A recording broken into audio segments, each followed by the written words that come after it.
Howdy folks, Timber Drifter here, smoking an old kaywoodie Saxon. I got this pipe in 2005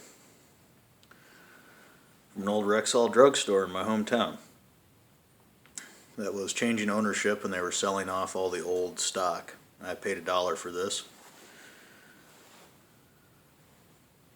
Very beautiful pipe. It's just an excellent sandblast on there. But let's see. I had been admiring this pipe since I was a child. I remember going into Rexall Drug, and of course the pipe rack was way up above my head, but there were, 10 or 15 pipes on there. They were all kaywoodies or yellow bowls. And I always remember this pipe. I always wanted to look at it when I was a kid. And I'd moved away from town for a few years, and I came back in 2005, and there I saw they were having a sale, and all these pipes were in the window, and on this old pegboard, and the vulcanized rubber bits were all just bright yellow from being in the sun. And I was so excited when I got this pipe.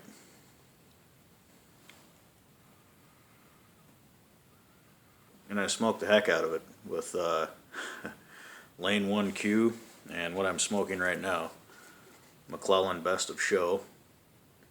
Now this is, I don't know how old this is, probably from around the same time, 2005 maybe.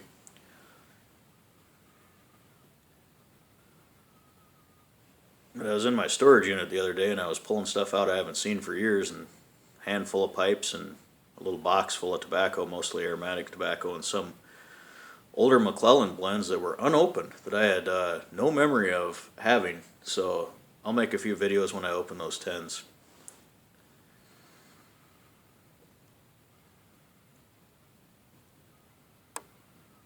It's not a bad aromatic. It's pretty mellow. Tastes like burning caramel a little bit without the bitterness. Can't taste the tobacco at all, which is really strange to me. But I wanted to talk about a book today. Just finished reading this one. Tobacco, A Cultural History of How an Exotic Plant Seduced Civilization by Iain Gately. I'll put the pipe down for a minute and talk about this. I'm just going to read part of the description here, give you an idea what the book's about.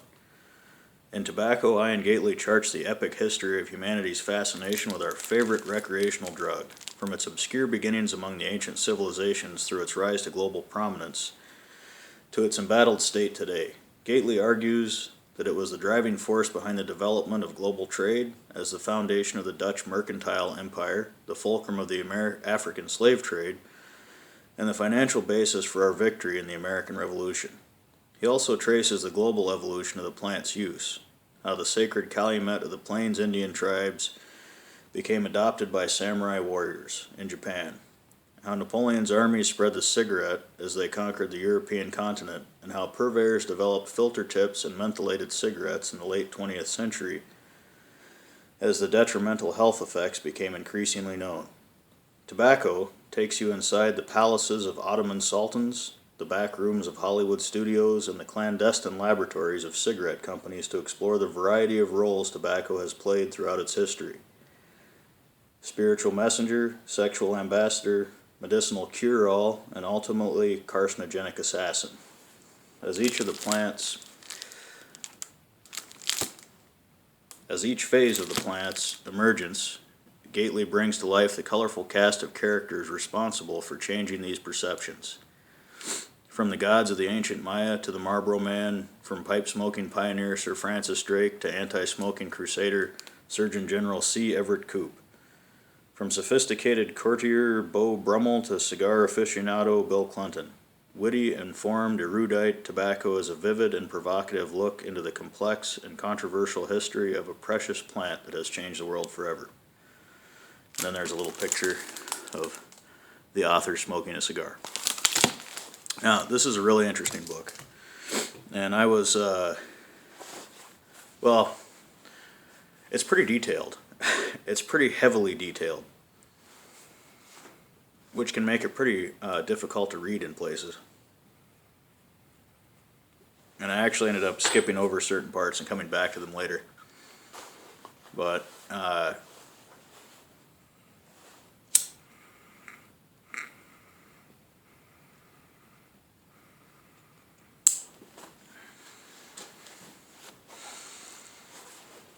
was pretty familiar with tobacco historically. I've even grown the plant, or attempted to, which I'm going to attempt to grow again this year. But I was familiar with its history as a plant and as a trade item. But I wasn't familiar with all of the details, obviously. I mean, the book is pretty long, 402 pages. That's a lot of history. And as I said, it's pretty dense, but I do recommend this book. If you're a tobacco guy or gal, read this book. It's pretty good. Even if you don't read the whole thing, you'll gain a lot of knowledge and some perspective on how tobacco, or our want of tobacco, has changed the world significantly.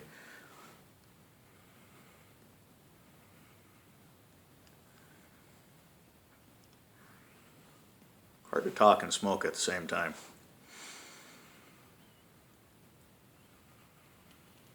I do disagree with the assertion that tobacco is America's favorite drug.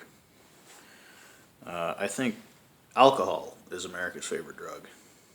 And that brings me to my next item here. Smith Forge, hard cider made strong in the fine tradition of making things strong. It says built from apples, that's kind of cute. Let's see, imported cider, Uncharted Cider Co., Memphis, Tennessee. I bought a 12-pack of this yesterday. It was about $17 where I live. And I like it. I drink a lot of hard cider, a lot of different kinds of hard cider. And honestly, a lot of it to me tastes like soda pop. When I try one that's way too sweet and fizzy, I don't like it. That's not my thing. But this one is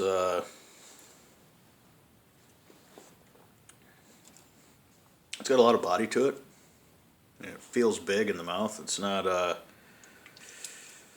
real fizzy. It's got a very dark color compared to some other ciders anyway.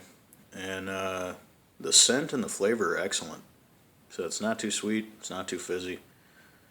Big body.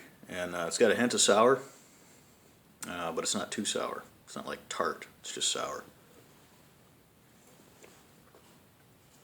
And I like drinking out of a can when I'm working in the garage. Making knives. This is a kitchen knife blade I'm working on. A nice distal taper there. It's consistently thinner all the way to the tip. See if I can get that finished in the next couple of days.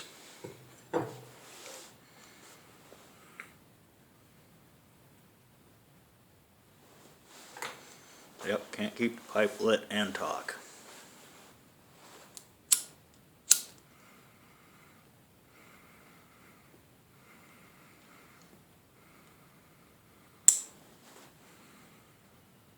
And this bit is too large for me to be able to talk with it while I'm biting it.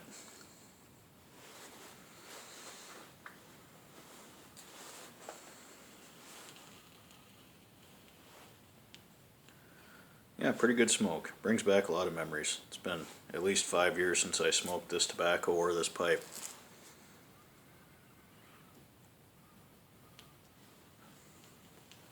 Maybe I'll have to pick up some Lane 1Q again. You can see the quality of the tobacco there. It's pretty big. Real dark, oily.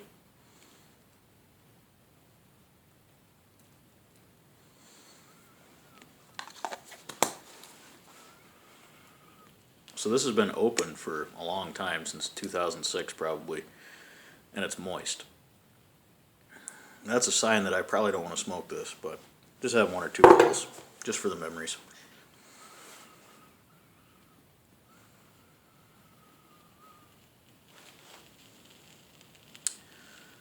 Yeah, I guess that's all I have to say.